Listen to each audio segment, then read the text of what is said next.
नमस्कार दोस्तों, YouTube channel पर आपका एक बार फिर से स्वागत है। मैं अरुण आपके लिए लाया हूँ एक और नया शेयर्स। और नए शेयर्स पर आने से पहले सबसे पहले मैं आपको आज के मार्केट्स के बारे में बता दूँ। आज हाईली वोलेटाइल मार्केट्स होने के बाद निफ्टी ने और बैंक निफ्टी ने दोनों ने रिकवरी लिया है और एक अच्छा खासा लेटेस्ट न्यूज़ भी है जो मैं आपको वीडियो के दौरान बताऊँगा, तो वीडियो का एंड तक ज़रूर देखिए और उस न्यूज़ के बारे में देखिए जो कि मार्केट से रिलेटेड है कि मार्केट आगे की ओर कितना बढ़ेगा, मार्केट कितना बढ़ेगा और कितना गिरेगा। लेकिन न्यूज़ कंफर्म है और न्यूज़ एक अपर लेवल से आई हुई है। न्यूज़ अपर लेवल से होने के कारण स्ट्रांगली और डेफिनेटली न्यूज़ कंफर्म है, इसलिए वीडियो को एंड तक जरूर देखिए और उस न्यूज़ के बारे में भी ज़रूर देखिए। स्टॉक्स पर आऊँगा, टाटा पावर्स कंपनी लिमिटेड, और ये शेयर्स मैंने उठाया है लॉन्ग टर्म्स के लिए। तो जो भी इन्वेस्टर्स हैं वो इस स्टॉक्स को लॉन्ग टर्म्स के लिए होल्ड कर सकते हैं और इसके टारगेट्स क्या रहेंगे एक साल तक के वो मैं आपको बताऊंगा, और हो सकता है 3 मंथ्स में भी कुछ उसमें से हाफ टारगेट्स अचीव हो जाएं और बाकी के टारगेट्स एक साल में ही अचीव होंगे। टाटा पावर्स लिमिटेड पर आऊंगा। आज का क्लोजिंग प्राइस है 61.95। आज का हाई बनाया है 63.40 और लो बनाया है 61.70। मनी कंट्रोल पर हूँ फ्रेंड्स, और मनी कंट्रोल पर अब मैं आपको यहाँ पर सिंपल मूविंग एवरेजेस के बारे में डिस्कस करूंगा और यहाँ के टेक्निकल रेटिंग्स के बारे में डिस्कस करेंगे। तो डेली बेसिस पर देखें तो डेली बेसिस पर इसमें बुलिश ट्रेंड बना हुआ है। वीकली बेसिस पर देखें तो वीकली बेसिस पर इस स्टॉक्स में बुलिश ट्रेंड बना हुआ है और वहीं मंथली बेसिस पर जाएं तो मंथली बेसिस पर इस स्टॉक्स में हमें न्यूट्रल पोजीशंस देखने को मिल रहा है। मूविंग एवरेज के बारे में डिस्कस करूं तो 5 डेज, 10 डेज, 50 डेज, 20 डेज का मूविंग एवरेज क्या बन रहा है वो भी हम देखेंगे। 5 डेज का मूविंग एवरेज है 58.35, 10 डेज का मूविंग एवरेज है 55.91 और 20 डेज का एवरेज है 52.54, 50 डेज का मूविंग एवरेज है 49.26। 100 डेज के मूविंग एवरेज के बारे में बताऊं तो 41.81 और 200 डेज का मूविंग एवरेज है 47.48। दो मूविंग एवरेजेस के बारे में आपको यहाँ पे बताऊंगा जब मैं ऑप्शन चेंज पर आऊंगा और तब मैं इसके बारे में फर्दर और डिस्कस करूंगा। टिकट स्टेप्स पर आकर भी यहाँ पर इन दो मूविंग एवरेज के बारे में डिस्कस करूंगा, एक 50 डेज का मूविंग एवरेज और 200 डेज का मूविंग एवरेज। अब आऊंगा एनएससी की वेबसाइट पर, और एनएससी की वेबसाइट पर हम फर्दर इस स्टॉक्स के आज के ट्रेडिंग सेशंस के बारे में देखेंगे कि आज इस स्टॉक्स में क्या हुआ है। तो आज का क्लोजिंग प्राइस तो मैंने आपको बता दिया है 61.95 और 52 वीक का हाई बनाया था इसने 68.85 का। 52 वीक का लो है इसका 27 रुपीज़ का 12 मई 2020 को, जो कि इसी साल इसने बनाया था। अब पोजीशंस देखें आज इस स्टॉक्स में क्या पोजीशंस रही है। तो टोटल क्वांटिटी ट्रेडेड हुई थी 6,42,63,209 की, पर डिलीवरेबल क्वांटिटीज इसमें से 93,02,635 की। परसेंटेज ऑफ डिलीवरी है 14.48%। परसेंटेज ऑफ डिलीवरी है 14.48% फ्रेंड्स। अब आगे की ओर आऊँगा और टिकट स्टेज पर आकर इस स्टॉक्स के रिटर्न्स के बारे में डिस्कस करेंगे। इस स्टॉक्स ने हमें कितना रिटर्न्स प्रोवाइड किया है। रिटर्न्स के पहले वन मैं आपको बता दूं करंट मार्केट प्राइस जो है वो इंट्रिंसिक वैल्यू से कम चल रहा है। इसका मतलब है कि अभी जो इंट्रिंसिक वैल्यू है वो सीएमपी से अभी कम है, करंट मार्केट प्राइस से सीएमपी अभी कम है। मतलब इस स्टॉक्स में अभी और आगे की ओर अपसाइड ट्रेंड हमें देखने को मिलेगा। स्टॉक्स अच्छा खासा डिविडेंड्स भी प्रोवाइड करता है, और एंट्री रेंज से बताऊं तो स्टॉक अभी ओवरबॉट पोजीशंस पर भी नहीं है, तो आप इसमें एंट्री क्रिएट कर सकते हैं। 1 वीक के हिसाब से देखिए तो स्टॉक्स ने हमें कितना रिटर्न दिया है, तो 9.18 रिटर्न दिया है जो एफडी से ज़्यादा रिटर्न है। 1 मंथ के बारे में बताऊं तो 1 मंथ में इस स्टॉक्स ने हमें 24% का रिटर्न दिया है। ऑलमोस्ट एफडी का 3 गुना रिटर्न इसने 1 मंथ में ही प्रोवाइड करवा दिया है। और 1 ईयर्स के बारे में देखूं तो 1 ईयर्स के बारे में इसने 21.23% का रिटर्न दिया है। वहीं इस बार आपको चार्ट्स पे एक चीज़ और बताने की कोशिश करूंगा कि इस स्टॉक्स ने अच्छा खासा मूवमेंट्स लिया है और वी शेप रिकवरी भी लिया है इस स्टॉक्स ने। यहाँ पर आप देखेंगे इस स्टॉक्स ने 6/5/2020 को 58 का हाई था, वहीं पर इसने इसके बाद लो बनाया इसने 11 की मई के पर 27.30, और उसके बाद इसने लगातार रिकवरी लेते हुए स्टॉक्स ने अब एक क्रॉस ओवर ट्रेंड किया है, और क्रॉस ओवर इसने बुलिश क्रॉस ओवर जो किया है, क्रॉस किया है 61.95 को 262 के प्राइस को वापस रिक्लेम किया है। जो कि आप वापस देखेंगे 62 का प्राइस, अगर आप देखेंगे कहाँ पर इसको मिला था वापस, तो 30 जून 2020 को 60 प्राइस था इसका। वहीं अपसाइड्स की ओर अगर हम जाएं और अपसाइड्स की ओर अगर देखें तो 17 जनवरी 2020 को 61.55 का इसने हाई बनाया था। वापस वहीं पे उसने प्राइस को क्लेम किया है, इसका मतलब है कि इसने गोल्डन क्रॉस ओवर किया है। अब आगे की ओर आऊँगा और आगे की ओर स्टॉक्स के बारे में, फोरकास्ट के बारे में देखेंगे कि स्टॉक्स में कितने एनालिस्ट की रिपोर्ट्स हमें बाय रिकमेंडेशंस दे रही है, कितने परसेंटेज के हिसाब से। तो 16 एनालिस्ट की रिपोर्ट है और 16 एनालिस्ट की रिपोर्ट्स में से 88% ने इस स्टॉक्स को बाय रिकमेंडेशंस दिया है। अब आगे की ओर आएंगे और स्टॉक्स में हम होल्डिंग्स के बारे में देखेंगे कि स्टॉक्स में क्या होल्डिंग्स रही है, एफआईआई, म्यूचुअल फंड्स और प्रमोटर्स ने अपनी होल्डिंग को लास्ट 3 मंथ और 6 मंथ में क्या किया है। तो प्रमोटर्स ने अपनी होल्डिंग को लास्ट 6 मंथ में 1.01% से इंक्रीज किया है। वहीं म्यूचुअल फंड्स के बारे में बताऊं तो म्यूचुअल फंड्स ने अपनी होल्डिंग को लास्ट 3 मंथ्स में 1.06% से इंक्रीज किया है। एफआईएस के बारे में डिस्कस करूँ तो एफआईएस में फ्रेंड्स, एफआईएस ने अपनी होल्डिंग्स को 5.73% से डिक्रीज किया है। अब स्टॉक्स के फाइनेंशियल्स पर आऊँगा और यहाँ पर इसके रेवेन्यूज़ के बारे में हम डिस्कस करेंगे। और इसके फर्स्ट क्वार्टर्स में इस बार रिजल्ट तो अच्छे आए हैं और रिजल्ट्स आने के बाद भी स्टॉक्स में अच्छा खासा हमें मूवमेंट देखने को मिला है।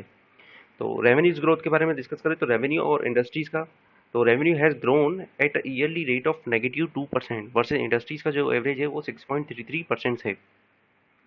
मार्केट शेयर्स के बारे में बताऊं तो मार्केट शेयर जो है वो डिक्रीज हुआ है 51.64% से 36.11%, ऑलमोस्ट 15% के अराउंड इस स्टॉक्स ने अपना मार्केट शेयर लूज कर दिया है। नए कॉम्पिटिटर्स भी आए होंगे और उन्होंने इस मार्केट में अपनी पोजीशंस को क्रिएट किया है और इस स्टॉक्स ने अपनी पोजीशंस को लूज किया है। अब नेट इनकम्स के बारे में बात करें तो नेट इनकम जो है वो ग्रोन हुआ है ईयरली 43.39% से वर्सेज इंडस्ट्रीज का जो ग्रोन हुआ है वो 20% से, ऑलमोस्ट डबल्स हो गया है। ये एक हमारे लिए पॉजिटिव पॉइंट्स है स्टॉक्स के बारे में। और फर्दर अब इसके आगे की ओर देखेंगे। अब इसके हम कुछ फिगर्स के बारे में भी डिस्कस करेंगे जहां पर हम स्टॉक्स के देखेंगे कि ईपीएस वगैरह में इसका इम्पैक्ट क्या पड़ा है। तो टोटल रेवेन्यूज के बारे में डिस्कस करूं तो टोटल रेवेन्यू जो 2017 में था 20,479 का, जो कि 2018 में इंक्रीज होकर 30,730 हुआ। 2019 में एक बार फिर इंक्रीमेंट हमें देखने को मिला 33,735 का। वहीं 2020 में हमें डाउनफॉल देखने को मिला है। इसी के कारण स्टॉक्स में कुछ हमें डाउनफॉल भी देखने को मिला और लो भी हमें देखने को मिला है। नेट इनकम्स के बारे में देखें तो कंपनी की नेट इनकम्स का ग्रोथ हुआ है या डाउनफॉल हुआ है। तो लास्ट 4 ईयर्स के बारे में बताऊं तो 2017 में कंपनी का नेट इनकम था 896.54। वहीं 2018 में कंपनी का नेट इनकम हुआ है 22,408 का 0.30। वहीं 2019 में 2,356 का और 2020 में स्टॉक्स हाफ हमारा नेट इनकम हो गया है 1017 का। इट मीन दैट ईपीएस पे भी हमारा इसका इम्पैक्ट पड़ेगा। तो ईपीएस के बारे में बताऊं तो 2017 में हमारा ईपीएस था 3.31, वहीं 2018 में 8.89, वहीं 2019 में 8.70 और 2020 में 3.75। स्टॉक्स ने ऑलमोस्ट अपना ईपीएस जो है 5 पॉइंट से लूज कर दिया है। अब स्टॉक्स के हम वॉलिटिलिटीज के बारे में देखेंगे तो सबसे पहले इंडस्ट्रीज का हम मार्केट कैपिटलाइजेशन कितना है और मार्केट में इस स्टॉक्स की रैंक्स कितनी है और निफ्टी में स्टॉक्स की वॉलिटिलिटी कितनी रहती है वो भी हम देखेंगे। तो स्टॉक्स के वॉलिटिलिटीज के बारे में बताऊं तो स्टॉक्स का वॉलिटिलिटी है निफ्टी में 1.5x as volatile as Nifty. और मार्केट कैपिटलाइजेशन के बारे में बताऊं तो 16,756 करोड़ का मार्केट कैपिटलाइजेशन से और रैंक है इस स्टॉक्स की 168th रैंक। अब फर्दर स्टॉक्स के पीयर्स पर जाएंगे और स्टॉक्स पे वहाँ पर देखेंगे कि इसका वैल्यूएशन क्या है और स्टॉक्स में वॉलेटिलिटी कितनी रहती है as compare to other stocks.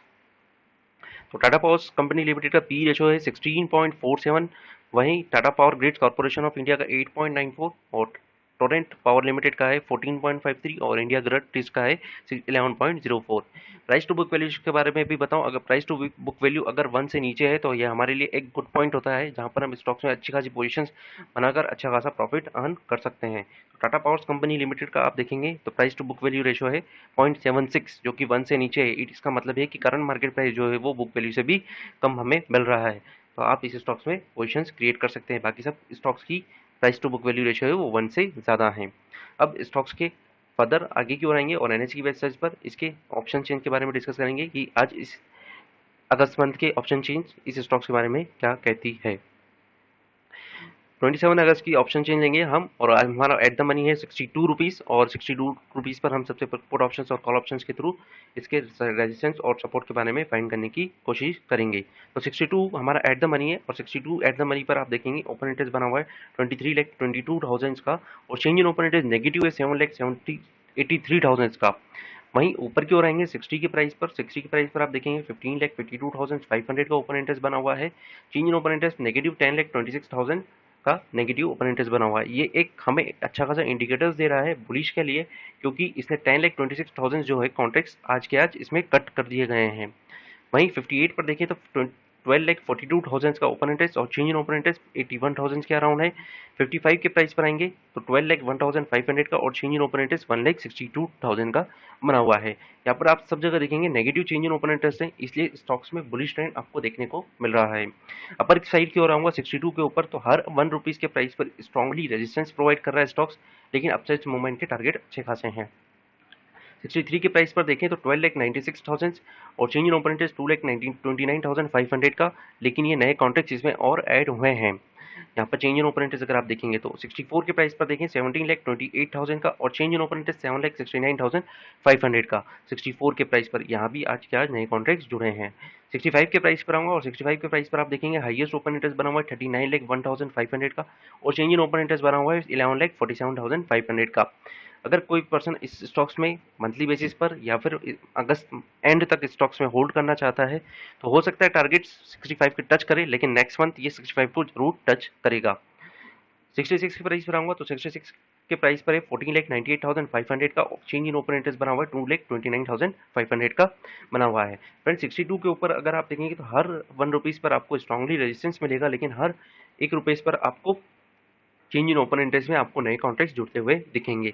अब पुट ऑप्शंस पर आऊंगा और पुट ऑप्शंस पर आपको इसके सपोर्ट्स के बारे में बताऊंगा कि कहां पर ये स्टॉक्स अगर गिरता है तो सपोर्ट्स कहां पर लेगा। तो सबसे पहले हम 62 के प्राइस पर आएंगे और 62 के प्राइस पर देखेंगे तो ओपन इंटरेस्ट बना हुआ है 6,88,500 का, चेंज इन ओपन इंटरेस्ट आज के नए कॉन्ट्रैक्ट जुड़े हैं 3,10,500 के।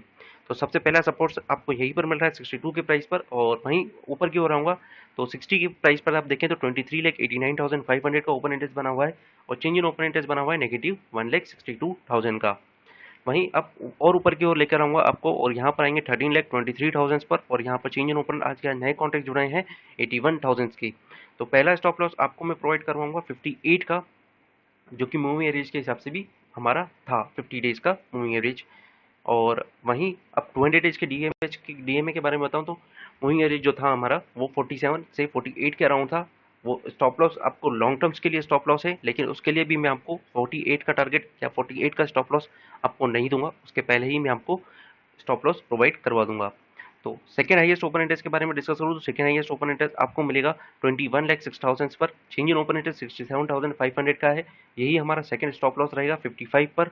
और भी अगर कोई पर्सन इसको लॉन्ग टर्म के लिए होल्ड करना चाहता है तो 55 का मैं स्ट्रांगली आपको स्टॉप लॉस लेकर ले चलूंगा और यहाँ पर आप एग्जिट करें। और जहाँ तक है मेरा कि स्टॉक्स जो है अपसाइड की ओर मूवमेंट ही करेगा, 65 हमारा मेरा पहला टारगेट्स आपको दिया हुआ है। और लॉन्ग टर्म्स के लिए टारगेट्स क्या रहेंगे वो भी मैं आपको अभी बताऊंगा। हाईएस्ट ओपन इंटरेस्ट हमारा 23,89,500 पे, चेंज इन ओपन इंटरेस्ट 1,62,000 पर है। 55 पर आपको मैंने बता दिया है स्टॉप लॉस, और वहीं नीचे की ओर आए तो 50 के प्राइस पर अगर जो पर्सन स्टॉप लॉस लेकर चलना चाहते हैं तो वो यहाँ पर भी स्टॉप लॉस अपना मेंटेन करके चलें, जो कि मूविंग एवरेज के अराउंड आ रहा है 200 डेज के डीएमए के डेली मूविंग एवरेज 18,22,500 का ओपन इंटरेस्ट है और चेंज इन ओपन इंटरेस्ट 1,08,000 का। अब स्टॉक्स में आगे की ओर आऊंगा और अब मैं स्टॉक्स में आपको लॉन्ग टर्म टारगेट्स के लिए अगर मैं बताऊं तो 1 ईयर्स के लिए अगर आप इस स्टॉक्स में होल्डिंग करके रखते हैं तो 75 टू 80 तक के इसके में लॉन्ग टर्म्स के टारगेट्स आपको देखने को मिलेंगे। अच्छा खासा रिटर्न है, अगर 10 टू 12% अगर आपको इसमें इस स्टॉक्स में अगर रिटर्न मिलता है। 75 अभी करंट मार्केट प्राइस 62 है। अब इसमें क्वांटिटी थोड़ी बहुत लाएं या ज़्यादा लाएं, जितनी भी रहें आप क्वांटिटी ले सकते हैं इसमें और आपको इसमें प्रॉफिट अच्छा खासा देखने को मिलेगा। लेकिन मैंने आपको ये लॉन्ग टर्म्स इन्वेस्टमेंट के हिसाब से स्टॉक्स सेलेक्ट करने को कहा है, ना कि शॉर्ट टर्म्स और ना ही इंट्राडे बेसिस पर। ना ही मैं इंट्राडे बेसिस पर आपको कोई स्टॉक्स प्रोवाइड करता हूँ, ना ही डिलीवरी बेसिस पर मैं आपको ओनली पोजिशनल स्टॉक्स प्रोवाइड करवाता हूँ, और ना ही मैं आपको डेरिवेटिव्स या ऑप्शन ट्रेडिंग के लिए कोई सजेशंस प्रोवाइड करता हूँ। अदर स्टॉक्स पर आने से पहले अब मैं आपको न्यूज़ सेक्शंस के बारे में बताऊंगा। जिस न्यूज़ के बारे में आपसे डिस्कस कर रहा था, तो जो न्यूज़ आई है वो शक्तिकांत दास की तरफ से आई है न्यूज़, और आरबीआई गवर्नर्स की तरफ से वो न्यूज़ आई हुई है उस स्टॉक्स के बारे में।